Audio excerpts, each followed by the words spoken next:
pour investir, le déchiffrage.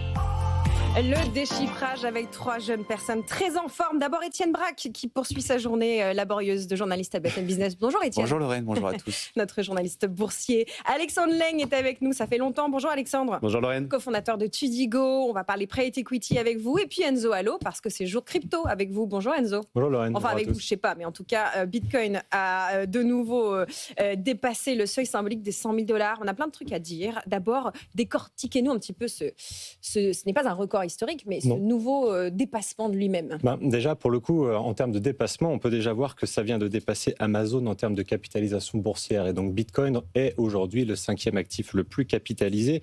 Derrière l'or, Microsoft, Apple et Nvidia, donc c'est quand même pas une mince affaire. Ça s'installe de plus en plus dans un paysage, on va dire, financier, de plus en plus traditionnel. Je pense que d'ici quelques années, ce ne sera plus si exotique que ça d'avoir du Bitcoin dans une allocation patrimoniale. Alors, on peut effectivement se poser les questions sur les raisons de cette récente poussée. On va dire que depuis mi-avril, il y a quand même une très forte poussée sur les actifs numériques, en tout cas sur Bitcoin. L'annonce effectivement d'un accord commercial entre les US et l'Angleterre, les Royaumes-Unis, donc pousse, c'est ce qui a déclenché, on va dire vraiment cette reprise-là. Il y a plusieurs décisions. Je pense que la Fed qui est décidée de maintenir ses taux, mais qui en revanche relance un petit peu la machine à billets pour un montant de plus de 50 milliards de dollars de rachat d'obligations d'État US à 3 ans, font que en fait on relance cette machine à billets et que donc tout ça, ça fait du beurre pour les actifs qui ont des réserves, on va dire, plus limitées, comme l'or et comme Bitcoin. On peut observer le fait que on a ce qu'on appelle une thésaurisation des Bitcoins, c'est-à-dire que à l'origine, vous avez une certaine quantité de Bitcoin qui sont généralement disponibles sur les plateformes d'échange. Ouais. Aujourd'hui, les nouveaux investisseurs ont tendance à retirer ces Bitcoins de ces plateformes d'échange et on arrive aujourd'hui sur des niveaux plus bas en termes de Bitcoin disponibles, ce qu'on appelle donc la Bitcoin supply, la réserve.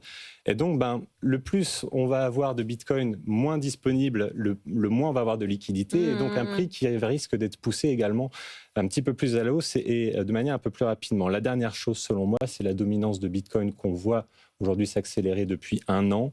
Elle est passée de 53% à 64% aujourd'hui. Ethereum, en grande partie par sa dévalorisation de pratiquement la moitié de sa capitalisation boursière sur 1 an, explique cela. Donc, même si aujourd'hui on voit que les altcoins reprennent un petit peu du souffle, Bitcoin a quand même bien montré la marche sur cette année et a repris une certaine dominance. Je pense que ça montre également une maturité un peu plus du marché. Le fait que les gens comprennent un peu plus le fondamental de Bitcoin par rapport aux altcoins sur lesquels on est vraiment sur des projets aujourd'hui.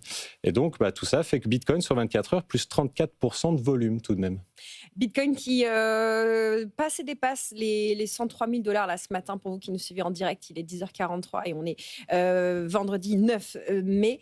L'or qui est autour des 3 300 $ ce matin. Étienne, pas mal pour un vendredi, il y avait un peu d'actu pour vous? Oui, c'est pas mal, surtout qu'il y a eu pas mal de nouvelles tout au long de la semaine sur l'écosystème crypto. Vous avez l'OCC, c'est le régulateur un petit peu des monnaies, qui a confirmé que les opérateurs allaient pouvoir stocker, un petit peu comme vous savez sur les bourses, tout ce qui est conservation de crypto-monnaies, que les acteurs allaient bien pouvoir proposer des bitcoins auprès de leurs clients. Dans le même temps, vous avez 2 États qui ont signé la mise en place de réserves stratégiques de Bitcoin, 2 États américains. Donc, comme vous venez de le dire, en fait, il y a plein de nouvelles qui font qu'en fait, le Bitcoin est en train de s'institutionnaliser. C'est le New Hampshire et l'Arizona, je crois. Voilà, c'est ça.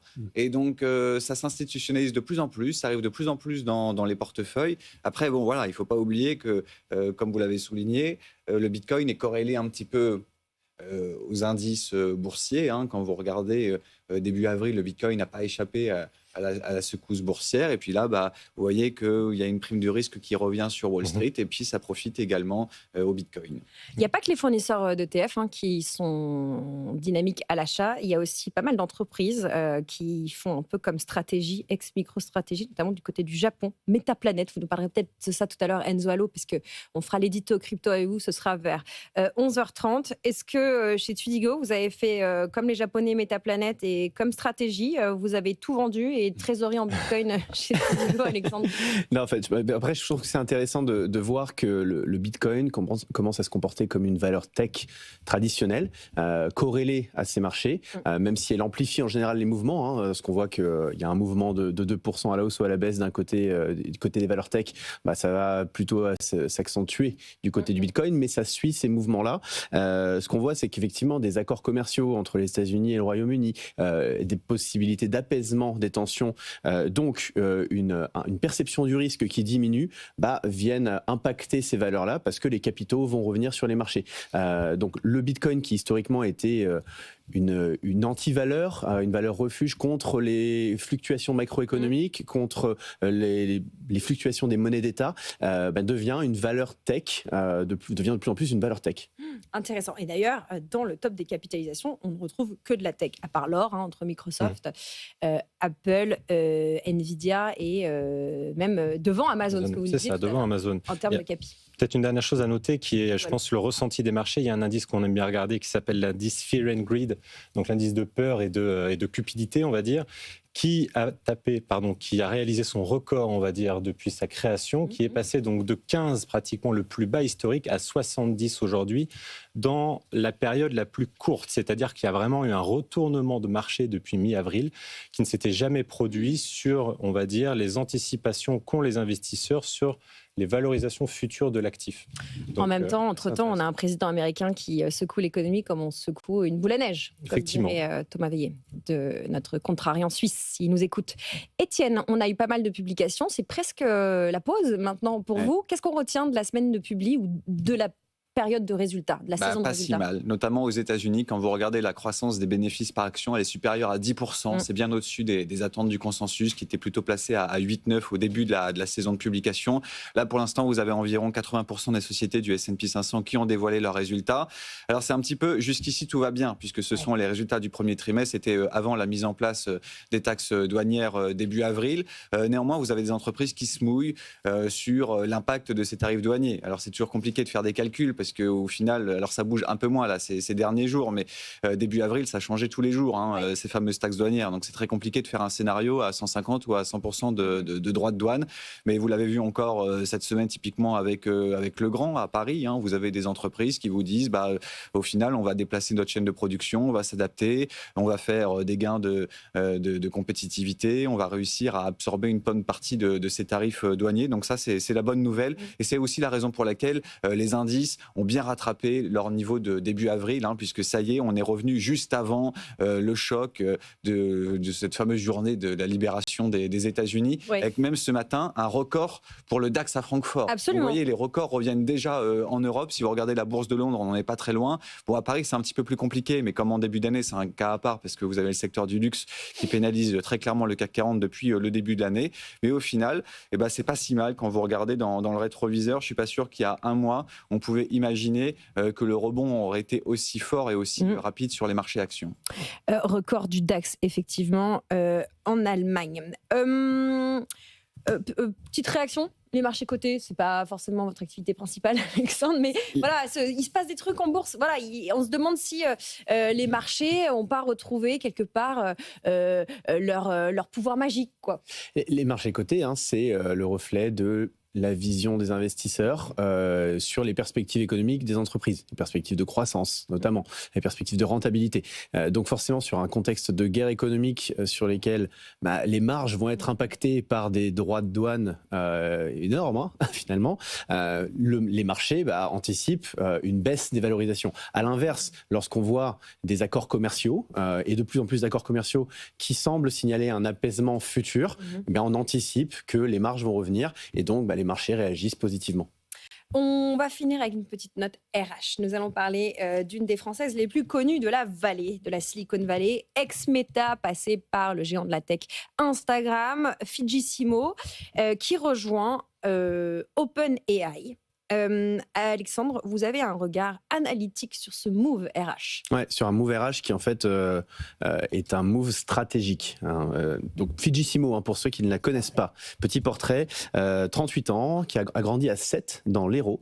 Elle a eu son bac à 16 ans, elle a ensuite fait HEC, puis elle est partie aux États-Unis faire l'Université de Californie, commencer un stage chez eBay, et puis elle est passée ensuite par Facebook, où elle est rapidement devenue une des personnes de la garde rapprochée de Mark Zuckerberg. Des Sherpas de Mark Zuckerberg. Voilà, tout à fait, et de Sheryl Sandberg, repérée par Sheryl Sandberg. Elle est ensuite partie chez Instacart, une licorne de la livraison, chez qui elle est restée pendant quelques années, avant effectivement d'annoncer son arrivée chez OpenAI comme numéro 2 d'OpenAI, CEO des applications et dirigeante du board. Donc parcours remarquable. Alors, qu'est-ce qu'il y a derrière ça? Derrière ce move RH, ce move RH chez OpenAI, il y a surtout, en fait, je pense, une volonté de passer de l'ère de la R&D à l'ère vraiment de la guerre commerciale et marketing. Le profil de Fidji, c'est un profil croissance, c'est un profil market, commerce, growth. Voilà, c'est le signe qu'OpenAI maintenant est passé dans l'ère de la domination. En témoigne la levée de fonds de 40 milliards.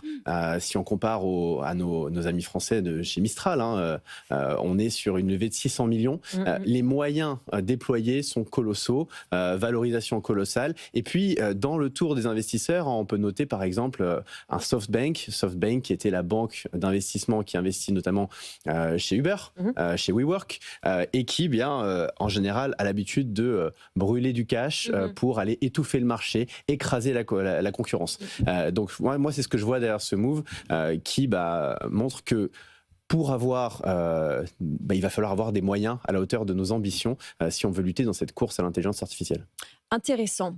Bon, si je fais le bilan de la semaine, on a un pape, on a un premier accord commercial. Qu'est-ce qu'on peut attendre de la semaine prochaine, Étienne? Un autre accord commercial. Maintenant, tous les regards sont tournés vers Genève avec demain et dimanche Chinois et Américains qui vont se retrouver à Genève pour essayer de préparer un début d'accord commercial. Et puis surtout, il faut continuer à regarder les programmes de rachat d'actions parce que là, ça y est, c'est la mise en place des programmes de rachat d'actions aux États-Unis et en Europe des dividendes. Et ça, c'est un énorme soutien. Alors les dividendes, ils pénalisent notre CAC 40 parce qu'il ne prend pas en compte les dividendes, ce CAC 40. Mais aux États-Unis, regardez les programmes de rachat d'actions. Le mois dernier, vous avez eu 230 milliards de dollars d'actions qui ont été achetées afin d'être annulées rien que dans l'indice S&P 500. Et ça, c'est un soutien majeur pour les indices boursiers, pour Wall Street. Et ce n'est que le début.